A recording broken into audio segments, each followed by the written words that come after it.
Start. Hindi lumalabas. Yan nga oh. Maintenance yan.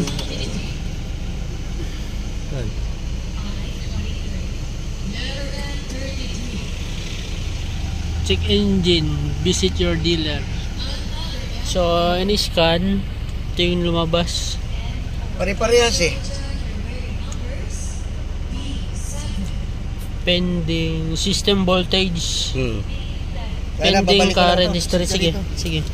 Wala naman problema dito. Check engine, di ma-erase mga sir. Pinapalitan lang daw ng fuse. Tapos, di ma-erase yung check engine. Check natin. Tanggalin mo muna yung battery. Patay mo. Sige. Battery. So, pinatay muna ng kasama kung para reset niya sa battery. Check natin kung kaya sa battery.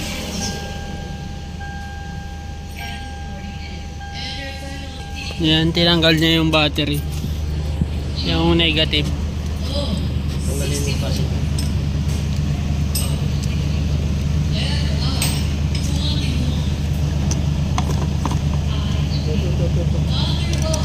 Tanggalin mo yan.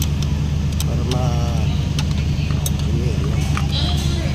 tapos Yan. yun. Parang may ano.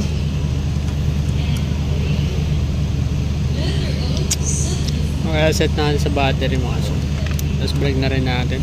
So, mainit yung ano terminal. Mas mainit kaya sa compare dito.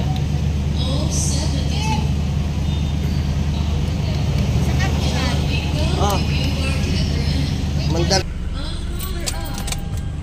Check natin yung fuse box.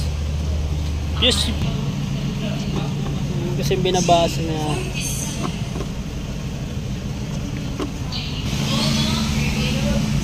FIB. Ito yung diagram. So, check engine, system voltage yung problema, 7.5, horn, mayday, horn, FIB 1, 2, 3, 4, pang 4. So, kailangan siya 7.5 amperes. 1, 2, 3, 4, 10 amperes. So, check natin. So, kung makikita nyo kasi ito walang fuse na kinuwaan to. Ito yung spare nya. So, tingnan natin So, ayusin lang natin to. Maayos tong spare nya. Maayos. So, natin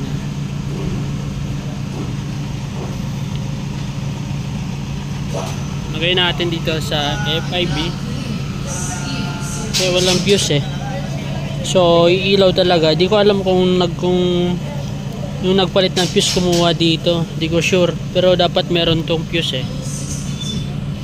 so bigyan natin 10 amperes. Yan.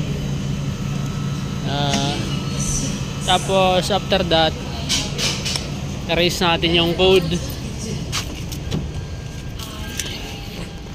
Erase natin. So auto scan muna natin.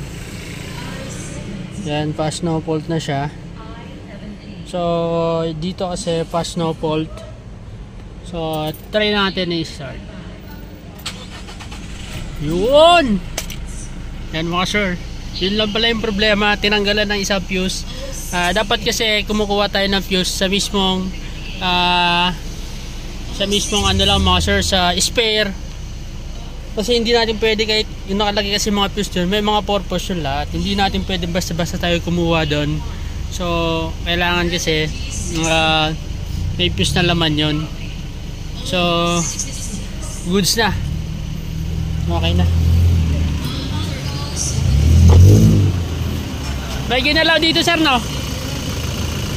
Gumalaw sila dito kanina. Yung sa atap, nalitan fuse lang. Di sila kumuha lang sila dito. Di kumuha sa spare. So good na. Wala nang check engine mga sir. Yun lang. Maraming salamat po. Yung code pala nito is P0506 yata yun, system voltage. So yun lang. Maraming salamat. Yun lang po yung check engine, yung pag-check na fuse. Nagka-problema lang. So maraming salamat po sa patuloy na subscribe, nanonood ng ating video.